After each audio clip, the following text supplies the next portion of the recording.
bienvenue dans l'épisode 2 de cette série de vidéos où on passe le mois d'octobre ensemble, un mois sous le signe de l'automne, l'une de mes saisons préférées. Et dans cette série de vidéos, on essaye ensemble de profiter pleinement de cette saison si cosy et réconfortante. Et pour ceux qui ne l'apprécient pas forcément, j'espère pouvoir vous partager un peu de cet amour de l'automne pour que vous puissiez vivre cette saison plus en douceur. Depuis quelques mois maintenant, je vis une relation à distance avec mon copain et là ça faisait environ 1 mois et demi qu'on ne s'était pas retrouvés. Alors le week-end dernier, on a pu se retrouver pour profiter d'un week-end enchanté dans les bois, en amoureux, dans l'une des tiny house de chez Parenthèse, puisque j'ai eu la chance d'être invitée par ce lieu magique situé en plein cœur de la forêt d'Orléans. Mais avant ça, sur le trajet, on a fait un stop dans un trop joli petit village que nous avons beaucoup aimé, qui s'appelle Barbizon, qui est situé en région parisienne. Et vraiment, on a pris notre temps pour se faire un bon resto, on a flâné dans les rues, on s'est baladé dans la forêt de Fontainebleau. Franchement, c'était un super moment, j'ai adoré découvrir ce petit village. Enfin bref, je vous laisse avec les images de ce début de week-end.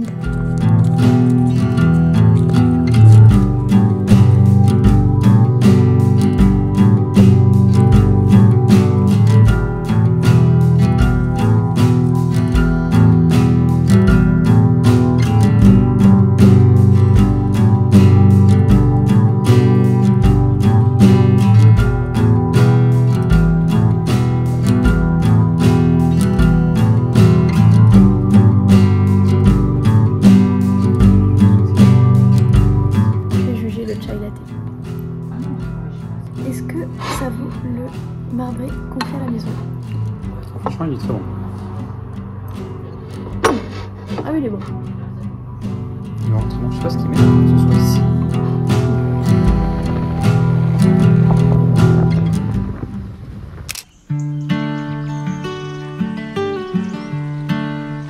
Bon, on vient d'arriver dans la tiny house. Franchement, je suis ravie d'être là, je suis tellement reconnaissante puisque du coup c'est la tiny house qui m'a invitée à passer 2 jours ici et franchement un grand merci à eux. Je suis hyper contente d'être là, hyper reconnaissante de découvrir ce genre de lieu. C'était un peu une des choses que je voulais faire cette année, donc là je suis très contente. Et donc on est à la tiny house Parenthèse et franchement c'est trop joli.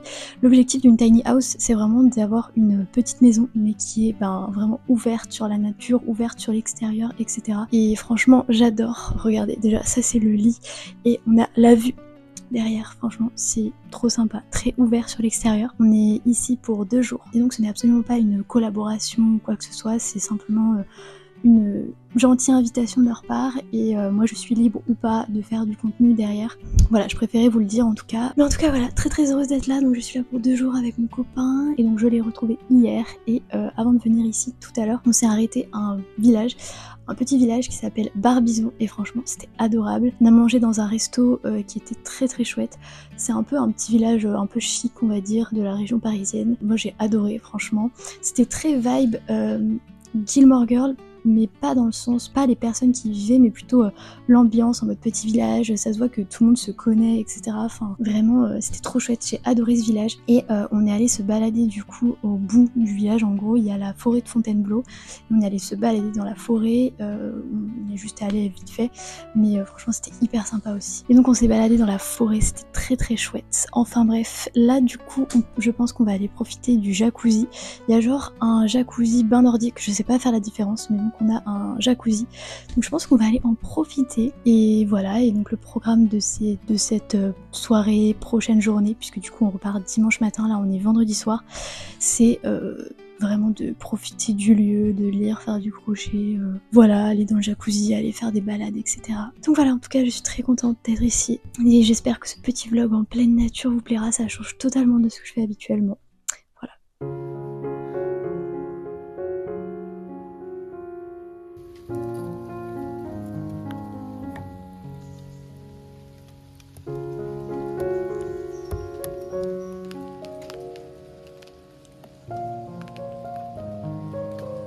J'adore le feu, je trouve que vraiment, alors à la fois ça me fait extrêmement peur et à la fois ça me détend. Bon j'avoue c'est la première fois que je fais un feu sous la pluie, mais écoutez c'est pour allumer du coup le jacuzzi slash bain nordique, du coup je sais pas exactement ce que c'est, Bon, du coup c'est un peu dommage qu'il pleuve, même si vous le savez maintenant j'adore les jours de pluie aussi. Mais là je vous avoue qu'un peu de soleil ça m'aurait bien fait plaisir. Bon, on va quand même essayer de profiter du bain nordique parce que même s'il pleut, en soi on est déjà dans de l'eau, donc il n'y a pas grand chose qui change. Mais voilà, là déjà on essaye de bien faire fonctionner le feu parce qu'on galère un peu pour réussir à... En gros on doit le faire chauffer pour que l'eau chauffe. Voilà, bref, sinon franchement c'est très cute. Je pense que je vous ferai un petit tiny house tour demain. Et voilà, sinon ce soir je pense qu'on va profiter du coup un petit peu du jacuzzi si on arrive à le faire bien chauffer. Et d'une petite soirée cosy. En plus on n'a pas la wifi ici. Et du coup bah en vrai dans un sens c'est bien. Même si on aurait bien aimé pour regarder des petits films et tout. Dans un sens c'est bien aussi, au moins on va faire autre chose. Donc en tout cas très contente. Donc je pense ce soir ça va être petite soirée chill, tranquille. On a ce soir du coup aussi un panier repas offert par la Tiny House. C'est un panier végétarien du coup et je vous montrerai. Là on l'a eu, je vous montrerai. On a des trucs très très sympas, en tout cas que des choses qu'on adore nous, donc trop bien. Donc je vous montrerai tout ça. Et voilà, profitez d'une petite soirée chill, tranquille. Voilà.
Bon, on a reçu le panier du petit-déj. J'ai trop hâte, j'ai trop faim. Je vais vous faire un petit unboxing de ce qu'on a. Alors, en premier, on a des petites viennoiseries comme ça, je ne sais pas comment ça s'appelle, avec des pépites de chocolat. Après, on a 2 yaourts nature. Après ça, on a du bon pain. Il a l'air super bon le pain. Ensuite, on a du beurre. Salé ou... Ah, demi-sel. Quand même. Et de la confiture. Je sais pas à quoi c'est, il n'y a pas écrit, mais on va tester. Ensuite, on a croissant. Eh, dis donc, il y a de quoi manger, hein. Après ça, un pain au chocolat. Et il y a encore un croissant. Je crois qu'on va manger tout ça. Et pour finir, 2 jus de pomme. Enfin, je pense que c'est des jus de pomme. Et hier soir, on avait un jus de pomme qu'on a goûté qui était très bon. Voilà.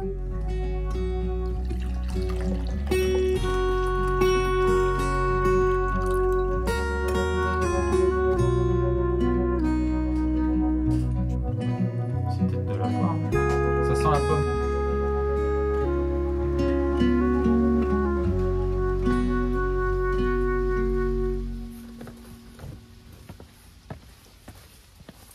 On vient de rentrer ce matin, on est allé se boire un café dans une boulangerie, coffee shop pas très loin. Et on n'a pas trop de chance parce que depuis qu'on est arrivé hier, il fait vraiment pas très beau. Mais là, miraculeusement, le soleil est revenu. Alors vous savez, j'adore aussi quand il pleut, etc. J'adore cette ambiance. Mais là, il pleuvait tellement que c'était vraiment dommage parce qu'on pouvait pas profiter vraiment d'aller se balader, etc. Mais du coup, là, le soleil est revenu et déjà la pluie s'est arrêtée. Bon, s'il y a un tout petit peu de pluie, en vrai, c'est pas trop grave, on peut quand même se balader. Mais je vous avoue qu'il y avait énormément de pluie depuis qu'on est arrivé hier. Mais ça nous a pas empêché de quand même profiter du bain nordique. Parce que du coup, oui, c'est pas un jacuzzi, c'est un bain nordique. Parce que le jacuzzi, ça fait des bulles. Le bain nordique, ça chauffe simplement. Mais hier soir, vraiment, on est resté 1 heure dedans.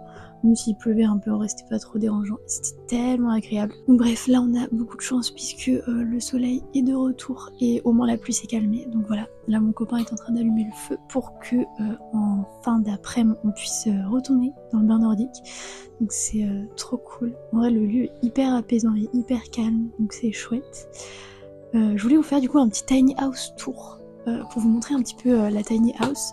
D'ailleurs, je sais plus si je vous ai dit en fait le nom de la tiny house, mais si jamais j'ai oublié de le dire, c'est parenthèse et ça se situe à Chambon-la-Forêt et en gros c'est dans la forêt d'Orléans. C'est proche d'Orléans. C'est à 1h30, 2h de Paris. Donc en vrai c'est plutôt sympa. Si vous êtes à Paris par exemple, pour le week-end c'est vraiment accessible. Pareil si vous êtes à Orléans, c'est vraiment pas loin. Donc franchement c'est trop chouette. C'est très très sympa. Donc voilà, je vais vous faire un petit tiny house tour, c'est parti. Alors du coup, ça c'est la porte d'entrée, je vous montrerai tout à l'heure dehors. Mais du coup, ça c'est la porte d'entrée. Et en gros, quand on se tourne, on arrive dans la tiny house. Donc là, il y a une petite, il y a une table avec une chaise, de quoi s'asseoir, où on peut manger, etc. Ensuite, bon, je vous montre tout de suite, mais c'est vraiment... le lieu principal, on va dire, c'est la chambre, le lit, etc. avec cette vue mais magnifique, c'est incroyable, même quand tu te réveilles tout le matin. On avait laissé ouvert comme ça, on avait la lumière du jour, c'était super agréable. Et vraiment mon rêve, quoi, d'avoir un jour cette vue-là depuis mon lit. Donc c'est trop bien. Il y a de quoi ranger la valise juste en dessous, etc. Donc c'est très chouette. Ensuite là, il y a une petite... petite en vrai, non, elle est pas si petite que ça, elle est assez spacieuse même, cuisine. Très très chouette. Bon là on a des étagères, etc. Alors aussi chaque tiny house a été décoré par un artiste et en fait il a décoré donc un endroit, si j'ai bien compris, de la tiny house, je vous montrerai tout à l'heure. Nous c'est... alors elle s'appelle Dupont, je n'ai plus le nom. Nous c'est une artiste qui s'appelle Clémence Dupont. Oh là là mais ce soleil c'est incroyable. Nous c'est une artiste qui s'appelle Clémence Dupont. Et voilà, et donc chaque créateur artiste donc décore la tiny house, donc décore un espace si j'ai bien compris, et met 10 de ses livres préférés, donc voilà, c'est très sympa comme concept. Bref, donc après la cuisine on a ici, donc c'est la porte de la salle de bain, et donc c'est ça qui est décoré par l'artiste, le créateur, etc. Et donc ensuite voilà, on est à la petite salle de bain, petite en vrai, elle est très très sympa. Donc voilà, en vrai j'adore parce que même dans la salle de bain, vous voyez, on a la vue du coup derrière sur la forêt, etc. Et vraiment je trouve ça trop bien, mon rêve d'avoir une maison où t'as la vue partout sur la nature, c'est trop bien. Après voilà, c'est la petite tiny house, j'adore, vraiment. Oh, mais ce soleil, incroyable. Et je vais vous montrer dehors après, c'est trop trop beau. Et donc ça c'est la tiny house vue de dehors. Et donc on a un petit espace avec le jacuzzi, le bain nordique du coup. Et là 2 petites chaises avec une petite table. Bon c'est dommage, je pense qu'en été, au printemps ça va être super agréable de se poser là. Mais voilà, en vrai c'est très sympa et puis on a la nature tout autour. Donc c'est trop trop bien.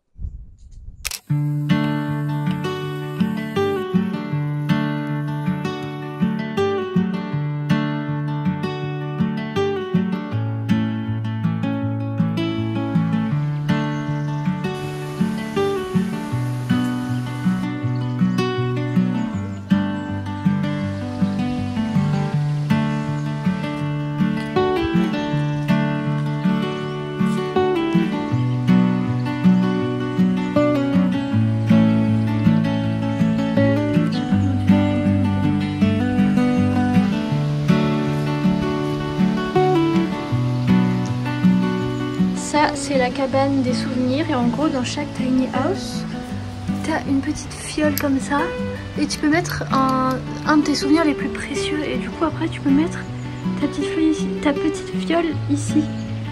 C'est fou, il y en a plein, partout, partout. C'est trop chou.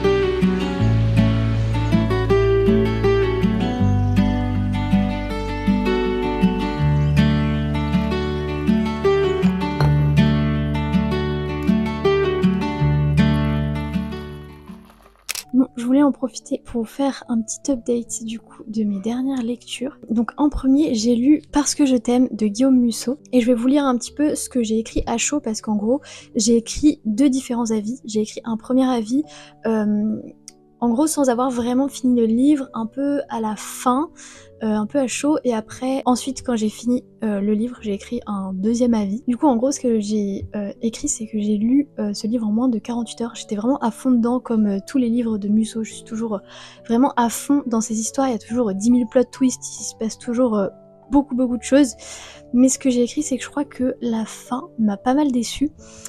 Certaines infos, je trouvais qu'elles étaient beaucoup trop tirées par les cheveux.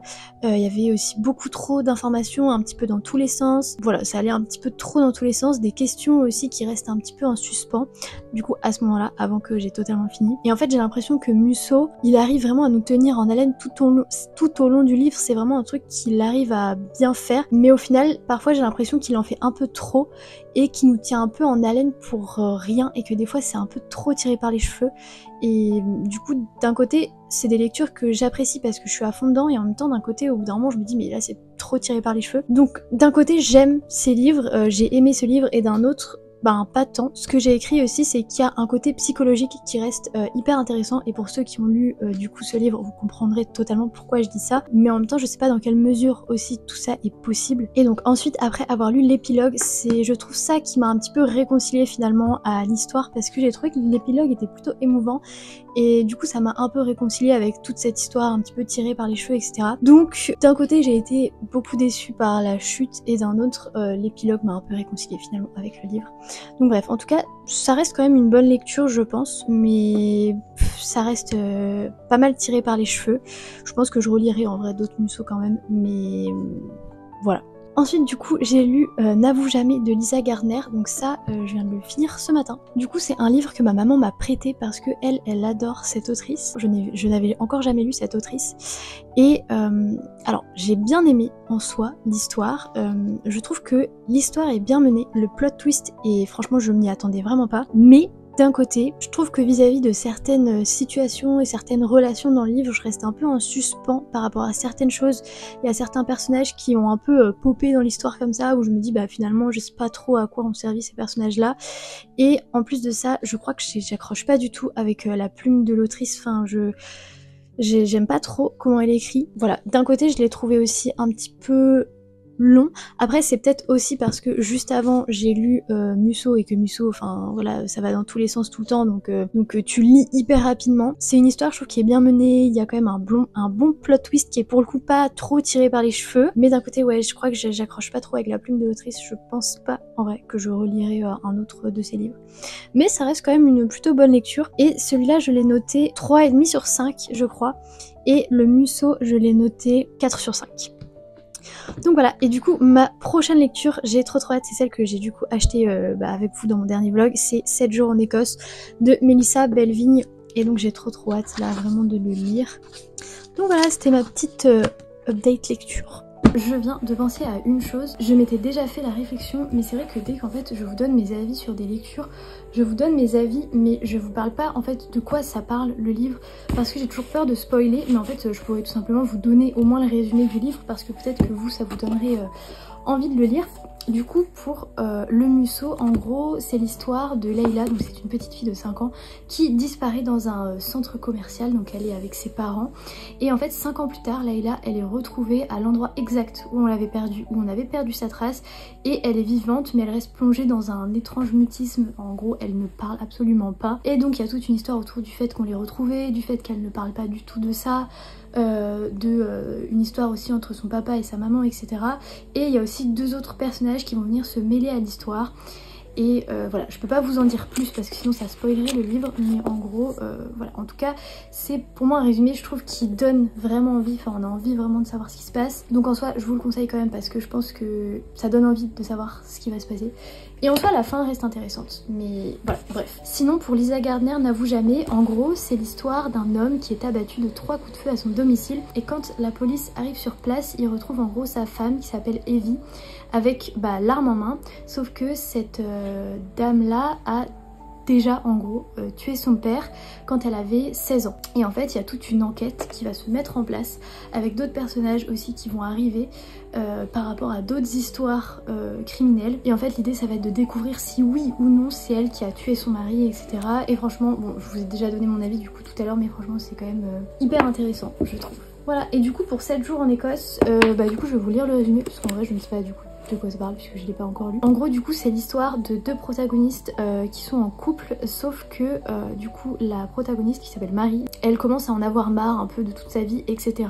Et elle retrouve une lettre au grenier qu'elle s'est écrite quand elle était enfant, et du coup là c'est le déclic, elle décide de vivre la vie de ses rêves finalement, et donc elle décide de s'échapper 7 jours en Écosse et elle laisse son mari et ses enfants derrière elle. Et donc il va y avoir toute une histoire autour de ça. Donc j'ai très hâte de lire, surtout que franchement ça a l'air d'être pas mal dans le mood très automnal, etc. En plus l'Écosse, c'est vraiment un peu le lieu idéal je trouve pour l'automne. Donc voilà.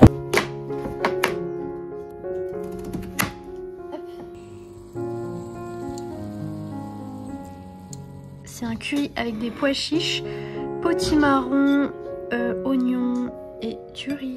Il y a du lait de coco. On va se régaler.